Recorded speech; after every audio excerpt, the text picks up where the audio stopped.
Next on the Impossible State podcast, a discussion of South Korea's role in a Taiwan contingency. Stay tuned.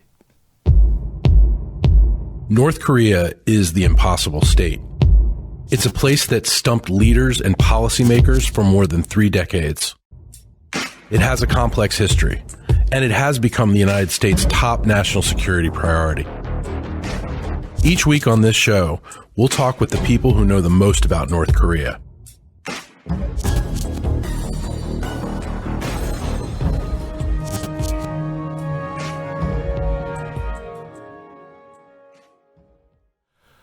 Welcome to another episode of the Impossible State podcast. This is Victor Cha, Senior Vice President and Korea Chair at CSIS, Professor at Georgetown University.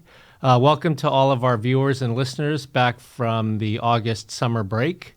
And we're here to start a whole new series of podcasts and live podcast shows on the Impossible State. So we're really looking forward to it. Today, we're going to talk about an important and difficult topic, I think, and that is South Korea's role in a Taiwan contingency. And we have today with us one of the few authors who's published on this particular issue. There's really not a lot published on the issue, and he is one of the experts, if you say, on the issue. With us today is Dr. Sungmin Cho.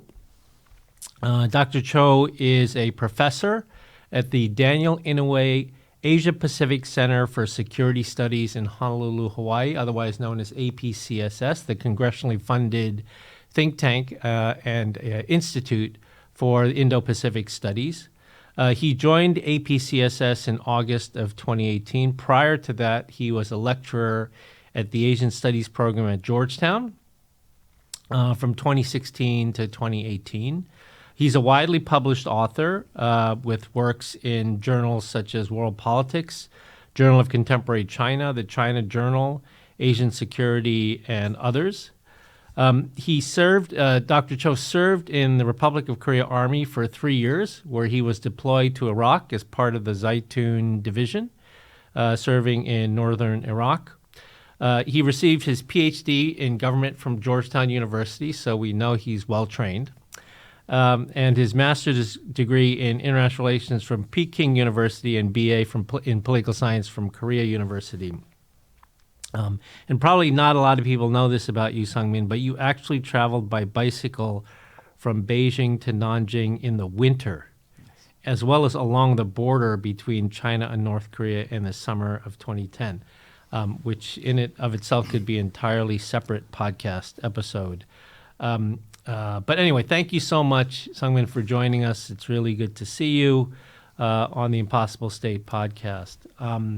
And so what I thought we'd do is talk about some of the work that you've written on this topic of South Korea's role in a Taiwan contingency. And let me start for our viewers and listeners by stating your bottom line up front, which is that you say, in the event of a crisis in the Taiwan Strait, South Korea's primary focus should be to deter North Korea's aggression while providing rear area support for U.S. operations.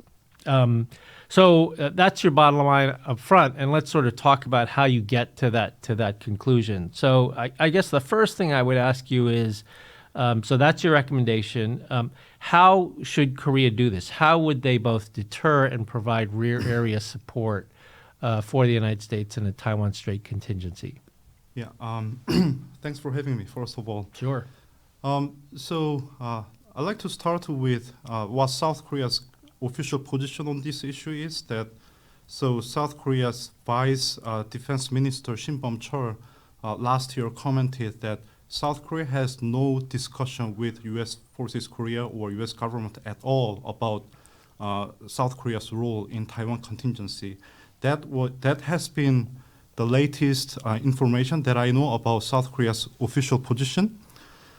So my study is purely based on open source of information. There has been some South Korean academics that have been studying this issue. So I collect discussion in South Korea, interview experts, and then put my own thought. And then it is not my recommendation. I should say it is most likely scenario that I will explain more later. But to your question, what is real area support? it is by definition, South Korea will not join warfighting or combat mission. The assumption here is that U.S. forces Korea will be somehow involved. It has combat planes, attack helicopters, and rocket launchers, and some of these assets may or may not be transferred to support war efforts in Taiwan Contingency. So under that assumption, South Korea can provide rear area support, which includes base access or provision of ammunition, including cruise missiles, javelins, and also non-combat evacuations. South Korea can also support to augment U.S. reconnaissance capabilities, because South Korea has a technological advancement in unmanned aerial vehicles or unmanned surface vessels. And also South Korea can support maintenance of the U.S. weapon system, including F-16, F-35, because South Korean technicians, they have been trained by the U.S. forces as well together. So there is a wide range of rear area support that South Korea can provide. The difficult question is then how South Korea can maintain deterrence against North Korea while providing all this rear area support. So there should be inevitable loss of capabilities for the U.S. forces Korea as well as South Korea to deter North Korea. So if we are going to talk about South Korea's role, even if it is a rear area support, this discussion also prompts another discussion that South Korea's military capability should be significantly enhanced. That's why I made the argument in the foreign affairs piece that I co-authored with Oriana Mastro that the U.S. should consider some significant support, like acknowledging supporting South Korea's nuclear submarine, like AUKUS. So when I made this argument, I faced criticism that so U.S. forces Korea can be involved in Taiwan contingency, and South Korea will be also contribute to that efforts. Does it mean that there will be a decoupling between the U.S. forces Korea's mission in one way to look at North Korea and also another Taiwan contingency? I would counter-argue that it is not really decoupling of the missions or capabilities, but it's more about division of labor and burden sharing. Because there is a new reality that we are facing, that Taiwan contingency and contingency on the Korean Peninsula are increasingly linked. That was not the case before. So it is the new reality that the alliance should manage to adjust. So discussion of Taiwan contingency already, whether the crisis happens or not, discussion itself is an issue of alliance management. Yes, very interesting. So, very interesting points. And I want to ask you, so this particular outcome, most likely outcome, you say, of deterring North Korea while providing rear area support, this is presumably the better option. I guess the question here is like, why this option? Or maybe you could lay out for listeners and viewers, like, what are the alternative options? What are the alternative outcomes that would be suboptimal for Korea from your perspective? Yes. So last year, Japan and Australia, former officials, experts, they start to comment on what they can do, what they should do in Taiwan contingency. So there was a rise of questions. Then what is South Korea going to do if Taiwan contingency happens? The question was what South Korea can do and what does South Korea want to do? But for that question, I take a different approach, that what South Korea cannot do in Taiwan contingency. And that if there is a crisis in Taiwan Strait, one thing that South Korea absolutely cannot do is that South Korea do nothing. So there is a crisis ongoing, US forces are involved there, Japanese forces are involved there, and South Korea keep refusing that we don't want to get involved. We don't want to do anything there. That would be true decoupling. Yes, and then I can imagine that that can be a situation that, so there will be a question about treaty and also question about moral obligation that the U.S. has been so invested in defending South Korea, and then now South Korea refused to support U.S. And also the consequence of the crisis will be that if China dominates, it will be the sea lines of communication, which is so important for South Korea's economy, will be dominated by illiberal regime in Beijing.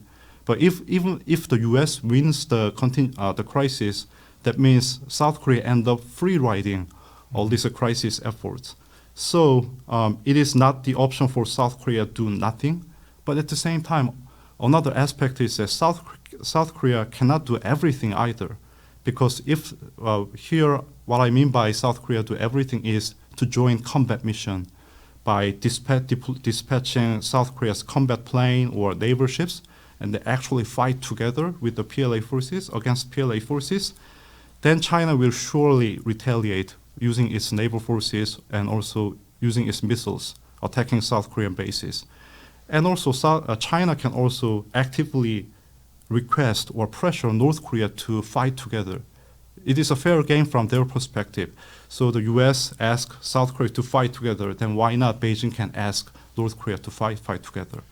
So given all this situation, it is not even beneficial for the US as well if South Korea directly joined the fight and China retaliates. That means creation of two front lines. Taiwan Contingency expands to Korean crisis. So South Korea cannot do nothing and South Korea cannot do everything. Then the middle ground is that South Korea can do something, and the real area support is the only viable option that South Korea can do in Taiwan Contingency. Interesting. You say, you just mentioned in your answer that the possibility that China might encourage North Korea in a situation like this. Are there, what have you seen in terms of signs or signaling by North Korea of their support for China in a Taiwan contingency? Yes, so South Korea President Moon Jae-in made a statement about the importance of stability and peace in Taiwan contingency for South Korea for the first time last year, in 2021, May, 2 years ago. But even before that, North Korea starts to comment on Taiwan contingency and situation in Taiwan Strait and its implication for North Korea. For example, in October 2021, North Korea's Vice Foreign Minister Park Myung-ho made this statement through state media that all the concentrated forces in Taiwan Strait by the U.S. and then its satellite allies can anytime direct to North Korea. I don't know why they suspect that, but that's their suspicion. And then that's why they comment that they cannot allow the U.S. forces intervention in internal affairs of other country. And then when the U.S. House Speaker Nancy Pelosi visited Taiwan, Kim Jong-un criticized that and also sent a letter of solidarity to Beijing. So I see this as a signal that North Korea is ready to support Beijing in Taiwan contingency. And we can think of many reasons why North Korea is motivated to do that. The U.S. forces will be distracted if there is a crisis in Taiwan contingency, Taiwan Strait. And also, it is a good opportunity for North Korea to support China, which is a rare opportunity. And also, North Korea can pressure South Korea very significantly if there is a crisis in Taiwan Strait, and then North Korea conduct another military provocation. And the fourth, the most important reason is that North Korea has its own agenda. So many people know that in January 2021, during the 8th Party Congress, Kim Jong-un laid out that what he wants to do to improve North Korea's military capabilities, and that he gave all the menu, like developing super large hydrogen bomb, a hypersonic missile vehicle that he already did, and also miniaturizing nuclear weapon, SLBM. So he is keep pushing to realize all these military capabilities that he announced to achieve, and then the crisis in Taiwan Strait give him more opportunities to really accelerate his military agenda. When I make this argument, I face the two criticisms, counter arguments. one counter argument was that from Beijing's perspective, it is not really helping Beijing if North Korea conducts military provocation and expand front line to North Korean Peninsula as well. But the interesting dynamic here is that even if Beijing opposes North Korea's military provocation during Taiwan Contingency, North Korea has a long history to ignore whatever Beijing's preference is, and when it needs, it just do whatever it needs to do. And then Beijing cannot really oppose officially if North Korea take advantage of crisis in Taiwan Strait. It is just awkward that while I'm having this crisis here, North Korea is supposedly officially helping China, then China cannot be really express its frustration or upset. It's almost like a fait accompli entrapment sort of strategy. Exactly. Yeah. Knowing that Kim Jong-un, having his own motivation, can push forward with military provocation, whether Beijing agrees or not. Yeah. But the second criticism, counter-argument is that it is also very risky movement for Kim Jong-un as well, while we are all having this discussion already. So if you are not Kim Jong-un, you cannot really say what Kim Jong-un is going to do. Kim Jong-un can be also try to be calm and then avoid any more crisis. Well, to that counter-argument, we can say that if Kim Jong-un is careful, that's good for us. But from defense perspective and strategic planning purpose, we cannot hang our preparation on the positive scenario. So, to prepare for the worst and worst scenario, it is still better to assume the worst case scenario and then think North Korea can take advantage of crisis in Taiwan contingency. Mm-hmm. You mentioned earlier that at the very beginning that the South Korean government has not talked much about this particular issue, aside from a statement that our friend Sungmin Cho made, Vice Defense Minister. At the same time, though, my sense is that President Yoon is even more forward-leaning on these issues than his bureaucracy is. What have you gotten a sense of in terms of the statements that the president has made thus far on the issue of Taiwan? Yeah. So looking back, all the statements made by South Korean president from Moon Jae-in and also other senior officials, there has been a gradual progression that South Korea's position is moving inch by inch to aligned closer with the U.S. position. So, like I said before, President Moon Jae-in, for the first time, agreed to include the importance of peace and stability of Taiwan Strait in the joint statement after summit in May 2021.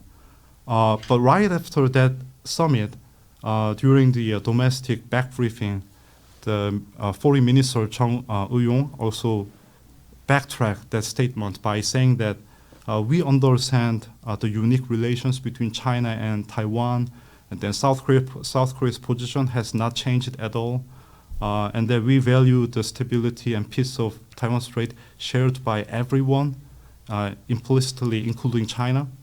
So President made this remark, and then the other senior official somehow toned down the implication of the remark. And in 2022, in May, President Yoon Suk-yeol also agreed to include the same phrase in the joint statement that South Korea values the peace and stability of Taiwan Strait. That was May in 2022, but he did not meet with U.S. House Speaker Nancy Pelosi when she visited Korea. So there was some controversy and debate about that. But this year, in April, President Yoon Suk-yeol did not mince the word when he had an interview with Reuters that he commented, Taiwan contingency crisis in Taiwan Strait is an international issue, similar to North Korea. It has a implication beyond the region. And of course, this comment framing Taiwan crisis as an international issue immediately prompted Beijing's furious remark and criticism. But as you can see, there has been progression more and more clear statement of South Korea's position. The next change maybe what I'm expecting is that when there is a question about South Korea's having discussion with U.S. about Taiwan contingency scenario, I expect if someone like Shinbom Chol changing his comment from "we have no discussion at all," and then he can also comment like we have discussion about every possible scenario about everything. It is a positive ambiguity. So if such a remark is coming out from South Korea, I'll take it as another progression in this South Korea's position changing towards the U.S. position. Yeah. Was there? They repeated the language on Taiwan in the Camp David trilateral, right?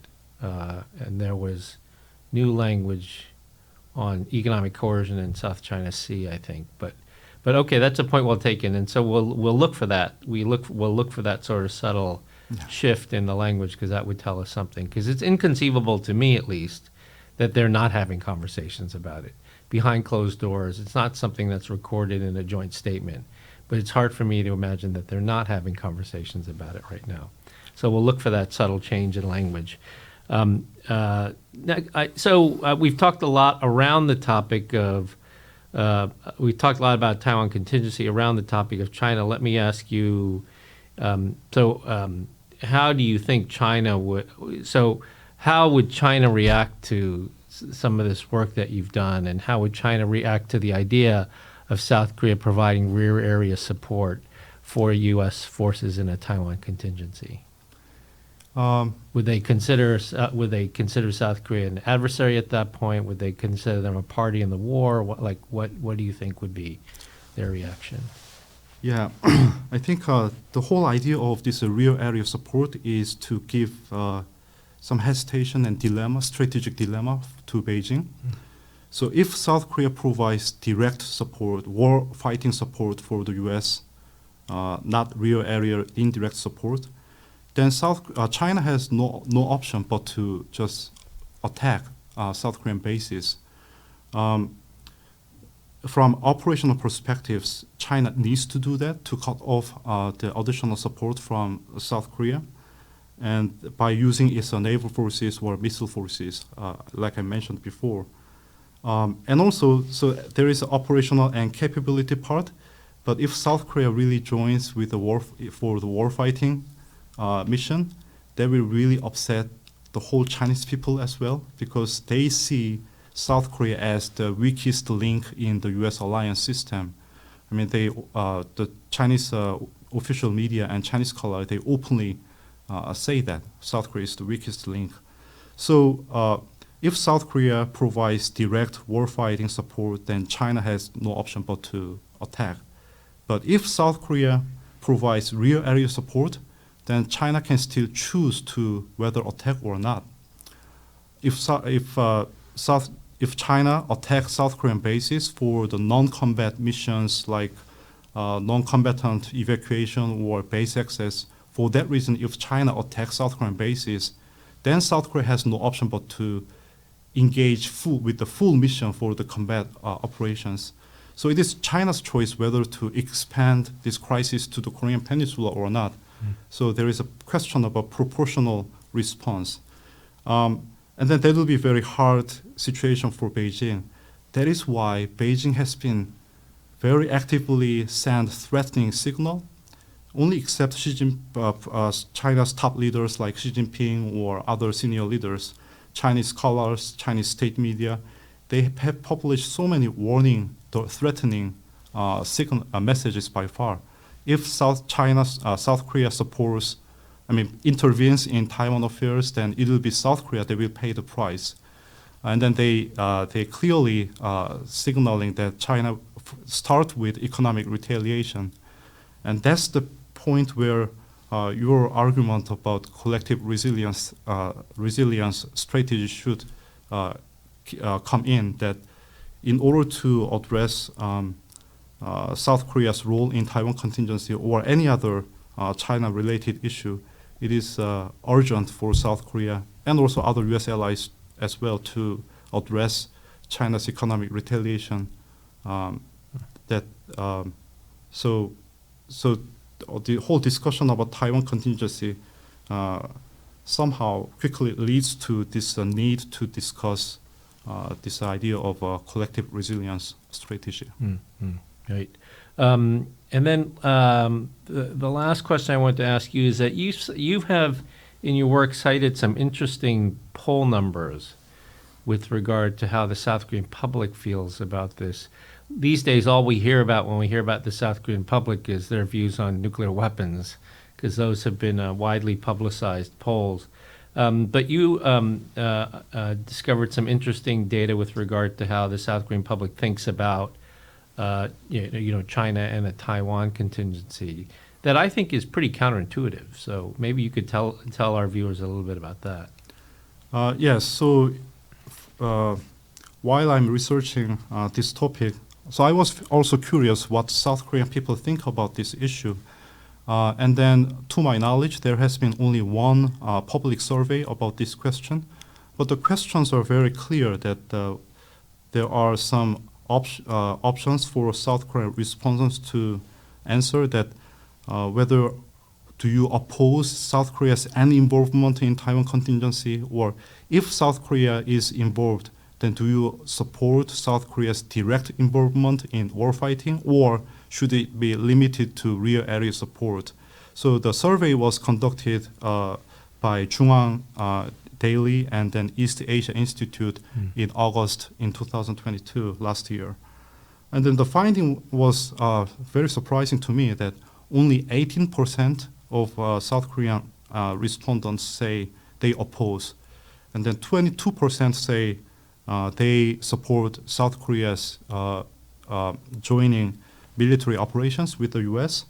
And then 42% say South Korea can be involved, but the support should be limited to rear area support, which is consistent with my analysis that there is likely to be the most likely scenario. But still, it is surprising. My assumption was that instead of 65% in total support South Korea's involvement, I thought they would oppose. So there are many ways to interpret this counterintuitive finding. And then some people may point to the rise of anti-China sentiment in South Korea, which is repeatedly confirmed in other surveys. But I doubt that South Koreans, they think South Korea should be involved in Taiwan contingency only because they have a much less favorable view of China these days. There was a time that South Korean people have even more favorable view of China than the U.S., like mid-2000s or early 2000s. I interpret this as even though South Korea, their ultimate wish is not to see any contingency in Taiwan Strait, they know very well how tragic that situation can be, that Chinese soldiers are killing Taiwanese soldiers and people in the name of national unification. That tragedy has been already shared. I mean, South Korean people experience that. So if they can pray, they would really pray there should be no whatsoever military conflict in Taiwan Strait. But at the same time, they accept the reality that if there is a contingency, it is very unlikely that South Korea will do nothing. So I think my interpretation is that this survey reflects South Korean people's realist instinct. But of course, this assumption should be tested more. Yeah.